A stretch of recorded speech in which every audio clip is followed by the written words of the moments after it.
नमस्ते नमस्कार स्वागत है मेरे दोस्त आप सभी को जानता जंग के एक नई वीडियो में। दोस्तों बता दें आप सभी को भोजपुरी चहेता सुपरस्टार अवधेश प्रेमी यादव और भोजपुरी के प्रसिद्ध गायिका अंतरा सिंह प्रियंका के सुमधुर आवाज में बहुत ही जबरदस्त बवाल ऑर्केस्ट्रा सॉन्ग, जिस सॉन्ग का टाइटल रखा गया है कमर तोहर चावल कतरनी। जी हाँ मेरे दोस्त, ये सॉन्ग का वीडियो कब और किस कंपनी के माध्यम से रिलीज किया जाएगा बताऊंगा आप सभी को वीडियो में। दोस्तों वीडियो में आगे बढ़ने से पहले छोटा सा रिक्वेस्ट, अगर आप सब मेरे चैनल पे नए हैं तो प्लीज़ मेरे चैनल को सब्सक्राइब कर ले, साथ ही बाजू वाले बेल आइकन को प्रेस कर दे ताकि जब भी मैं भोजपुरी समाज से हर एक छोटे बड़े खबर डालूँ तो आप देख सके।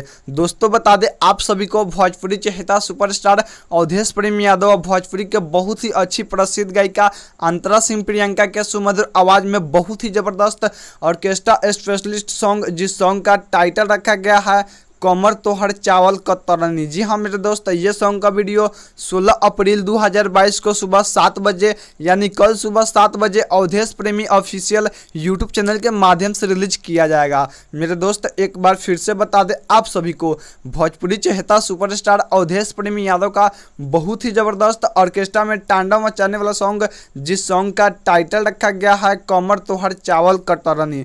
मेरे दोस्त ये सॉन्ग 16 अप्रैल 2022 को सुबह 7 बजे यानी कल सुबह 7 बजे अवधेश प्रेमी ऑफिशियल यूट्यूब चैनल के माध्यम से रिलीज किया जाएगा। मेरे दोस्त इस सॉन्ग के गाए हैं भोजपुरी के बहुत ही अच्छी गायिका अंतरा सिंह प्रियंका डुएट में। तो दोस्तों आप सब अंदाजा लगा सकते हैं कि यह सॉन्ग भोजपुरी इंडस्ट्री के अंदर कितना तांडव मचाने वाला सॉन्ग होगा। मेरे दोस्त आप सब जैसे ही अवधेश प्रेमी व अंतरा सिंह प्रियंका के हर गाने को प्यार आशीर्वाद देते हैं, उसी तरह इस सॉन्ग को भी प्यार आशीर्वाद दे ताकि यह सॉन्ग भोजपुरी इंडस्ट्री के अंदर एक अलग लेवल का पहचान बना पावे।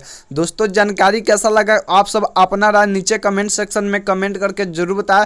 मैं आप सबका दोस्त कृष्णा शर्मा, फिर मिलते हैं किसी नई टॉपिक के साथ में। तब तक के लिए जय हिंद, जय भोजपुरी समाज।